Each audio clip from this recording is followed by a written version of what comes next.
বাংলাদেশে আবারও বিদেশিদের উপর হামলা হতে পারে যুক্তরাজ্যের আশঙ্কা। বড় বড় দেশগুলোর বারবার এ ধরনের সতর্কতায় আন্তর্জাতিক বাজার হারাবে বাংলাদেশ। ব্রিটেনের সঙ্গে ফাজলামো করতে গিয়ে ফেঁসে গেছেন শেখ হাসিনা। আসসালামু আলাইকুম। আন্দোলন নিউজে সবাইকে স্বাগত জানাচ্ছি মাহফুজুর রহমান। শুনছিলেন শিরোনাম, এবারে বিস্তারিত। যে কোনো দেশ এবং দেশের নেতা মন্ত্রীদের সম্পর্কে হুটহাট নেতিবাচক মন্তব্য করে বসেন শেখ হাসিনা। মনে যা আসে তাই বলেন। ভুলে যান তিনি দেশের প্রধানমন্ত্রীর পদটি দখল করে আছেন। তিনি এটি ভুলে যান যে সব কথা সব সময় সবখানে বলা ঠিক না। সম্প্রতি ব্রিটেনের সঙ্গে অতিরিক্ত কথা বলতে গিয়ে ফেঁসে গেছেন শেখ হাসিনা। বলা যায় শেখ হাসিনা এবং তার ছেলের কারণেই এখন ভয়ানক বিপদে আছে বাংলাদেশ। বিস্তারিত রয়েছে জাহিদ গাজীর রিপোর্টে। আওয়ামী লীগের মতো একটি রাজনৈতিক দলের সভানেত্রী হওয়ার সুবাদে বছরের পর বছর ধরে দেশের প্রধানমন্ত্রীর পদ দখল করে রাখলেও অনেকেই মনে করেন শেখ হাসিনার বক্তব্য মন্তব্য মায়া কামরুল কিংবা শাহজাহান খানের মতো। কখনো যুক্তরাজ্য সম্পর্কে, কখনো আমেরিকা কিংবা সৌদি আরব সম্পর্কে তার বক্তব্য মন্তব্য শিষ্টাচারের মাত্রা অতিক্রম করে। একাধিক কূটনীতিক এই প্রতিবেদককে বলেছেন, অনেক দেশের নেতারাই শেখ হাসিনার কাছে কোনো গুরুত্বপূর্ণ কথা সরাসরি বলেন না, কারণ তারা মনে করেন শেখ হাসিনার মধ্যে নেতাসুলভ আচরণের অভাব রয়েছে। এই প্রসঙ্গে কমপক্ষে দুজন কূটনীতিক শেখ হাসিনার কাছে জাতিসংঘের মহাসচিবের ফোনের প্রসঙ্গ তুলে ধরেন। জাতিসংঘের সেক্রেটারি জেনারেল বান কি মুন ফোন করেছেন কাদের মোল্লার যেন ফাঁসি না হয়। বলেন বাংলাদেশে কোন লোকটা আছে যে এই ধরনের ফোন পেলে পরে তারপরেও সে তার নীতিতে অটল থেকে কাজ করতে পারবে? কার এই সাহসটা আছে? তাই তারা বলেন, জাতিসংঘ মহাসচিবের ফোন নিয়ে এভাবে শেখ হাসিনার মন্তব্য করা কূটনৈতিক শিষ্টাচারের মধ্যে পড়ে না, কারণ এখানে ব্যক্তি হাসিনা মুখ্য নয়, মুখ্য হচ্ছে দেশের প্রধানমন্ত্রী। কিন্তু শেখ হাসিনার বক্তব্য মন্তব্যে মনে হয় তিনি প্রধানমন্ত্রী নন, তার আচরণ গোপালগঞ্জের টুঙ্গিপাড়ার কোনো এক ঝগড়াটে রমণীর মতো।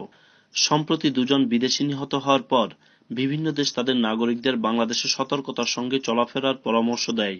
অস্ট্রেলিয়া বাংলাদেশে ক্রিকেট খেলতে অস্বীকার করে। এটা কেন হলো সেটি বিবেচনায় না এনে শেখ হাসিনা অস্ট্রেলিয়া আমেরিকার সঙ্গে ঝগড়ার সুরে কথা বলছেন। অস্ট্রেলিয়ার ক্রিকেট টিম আসবে না কেন? এখানে বললো যে পরিস্থিতি ভালো না, কিন্তু অস্ট্রেলিয়াতে কি ঘটলো? আর অস্ট্রেলিয়াতে যে তারা বলা আমাদের উপর অভিযোগ আনার সাথে সাথে তার দেশে দুইজন মানুষকে যে ঘরের দরজার সামনে গুলি করে মারলো, কি জবাব তারা দেবে? না বলেন, তারা কি জবাব দেবে? সমস্যাটা এখানেই। শেখ হাসিনা ভুলেই গেছেন যেসব দেশের বিরুদ্ধে তিনি কথা বলছেন সেসব দেশের রাষ্ট্রপ্রধানগণ তার মতো চোরাই প্রধানমন্ত্রী নন। ওইসব দেশের প্রধানমন্ত্রী কিংবা প্রেসিডেন্ট শেখ হাসিনার কাছে সার্টিফিকেট চায় না, বরং শেখ হাসিনা নিজের বৈধতার জন্য তাদের সার্টিফিকেট প্রয়োজন। দুঃখজনক হলেও এটাই বাস্তবতা। এর আগে সৌদি আরবের একজন কূটনীতিক খালাফ হত্যাকাণ্ড ঘটে ঢাকায়। 4 অক্টোবর গণভবনে আয়োজিত এক সংবাদ সম্মেলনে শেখ হাসিনা অকারণেই খালাফ হত্যাকাণ্ডের প্রসঙ্গ উল্লেখ করে সৌদি আরবের প্রচলিত আইন নিয়ে মন্তব্য করেন। তিনি বলেছেন, তারা নাকি বিচার ছাড়াই জবাই করে দেয়। সৌদি আরবের নাগরিক মারা গেছিল, আমরা খালাফত, আমরা কিন্তু তার বিচার করেছি। তারা তো পেলেই গলা কেটে দেয়, আমরা তো তা করতে পারি না। কেন তো আপনারাই চিল্লাবেন যে গেল গেল সব গেল, মানবাধিকার লঙ্ঘন হলো। খুনিদের মানবাধিকার নিয়ে সবচেয়ে বেশি সবাই দুশ্চিন্তাগ্রস্ত। এই বাচাল শেখ হাসিনাকে যদি সৌদি আরব তাদের দেশের বিচার ব্যবস্থা নিয়ে নেতিবাচক মন্তব্য করার জন্য জবাব চায়, তখন কি ব্যাখ্যা দেবেন তিনি?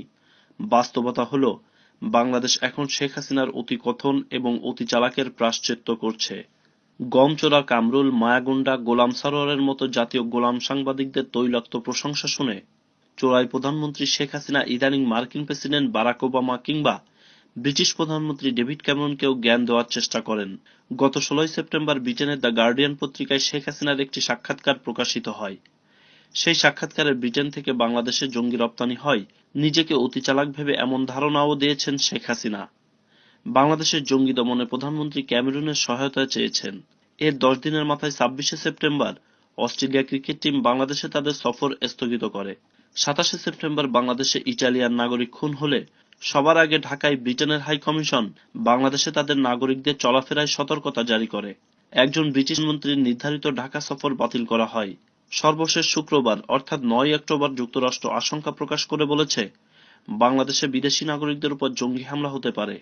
জঙ্গি দমনে শেখ হাসিনা ব্রিটিশ প্রধানমন্ত্রীর সহায়তা চাওয়ার পর ব্রিটেন যখন তাদের মতো করে ভূমিকা রাখছে, তখন ফাঁদে পড়েছেন শেখ হাসিনা। তার বাংলাদেশি বংশোদ্ভূত ছেলে জয়ও 15 সেপ্টেম্বর ওয়াশিংটন টাইমসে আর্টিকেল লিখে বলেছেন, বাংলাদেশে জঙ্গি আছে।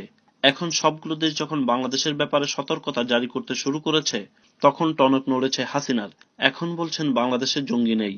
এখন পর্যন্ত আমি বলতে পারি যে আমাদের এখানে এখনো ওই আইএস বা কিছুর কোনো সে ধরনের অনুসরণ বা তৎপরতা গড়ে উঠতে পারে না। অথচ মাস তিনেক আগেও শেখ হাসিনার প্রাণভোমরা পুলিশ সংবাদ সম্মেলন করে জানিয়েছেন, তারা জঙ্গি আইএসআই এর সমন্বয়ককে গ্রেফতার করেছে। সে বর্তমানে আইএসআইএস এর সহ সমন্বয়কের দায়িত্ব পালন করছে। আইএসআইএস এর আদলে বাংলাদেশে খিলাফত প্রতিষ্ঠার উদ্দেশ্যে সন্ত্রাসী কর্মকাণ্ড পরিচালনার মাধ্যমে দেখা গেছে শেখ হাসিনা প্রায়শই নিজেকে বড় নেতা হিসাবে জাহির করার জন্য বিভিন্ন প্রভাবশালী দেশ কিংবা ওইসব দেশের নেতা মন্ত্রীদের নিয়ে শিষ্টাচার বহির্ভূত মন্তব্য করতেন। কিন্তু শেখ হাসিনার সঙ্গে কেউ ঝগড়া করতে আসেনি। তবে হাসিনা এবং জয় সেপ্টেম্বর মাসে বাংলাদেশকে জঙ্গি রাষ্ট্র হিসেবে তুলে ধরে সাক্ষাৎকার প্রচার এবং আর্টিকেল প্রকাশ করে দেশের জঙ্গি দমনে যুক্তরাজ্য ও যুক্তরাষ্ট্রের সহযোগিতা চাওয়ার পর এখন সবাই একযোগে বাংলাদেশকে ঘিরে ধরেছে। শেখ হাসিনা হয়তো ভেবেছিলেন জঙ্গি ইস্যুটি ব্যবহার করে বিরোধী দলকে দমনে এটি কাজে লাগাবেন, কিন্তু বেশি চালাকি করতে গিয়ে শেখ হাসিনা এবং তার অবৈধ মন্ত্রীরা একযোগে জঙ্গি নেই বলে চিৎকার করলেও কেউ শুনছেন না তাদের কথা।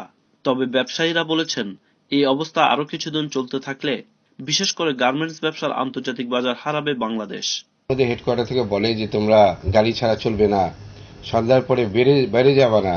It's a very negative message for them. হ্যাঁ, তখন তারা কিন্তু একটা ভীতি হয়ে যায়। এটা তাদের মধ্যে কাজ করছে। ইদানিং অনেকগুলো কাস্টমার আমাদের দেশে আসার কথা ছিল, অনেকে তাদের শিডিউল চেঞ্জ করেছে, অনেকে ক্যান্সেল করেছে, অনেকে বলেছে পরবর্তীকালে জানাবে। তো আমরা কিন্তু একটা সিজন পিছিয়ে যাচ্ছি। একটা প্রভাব তো পড়বে, অবশ্যই পড়বে। হয়তো কালকে আপনি চোখে দেখবেন না, কিন্তু এটা আস্তে আস্তে এটার একটা প্রভাব পড়বে। Zahid Gazi, ATV news, London. গণতন্ত্র পুনরুদ্ধারের প্রত্যয়ে শেষ করছি সংবাদ। আল্লাহ হাফেজ।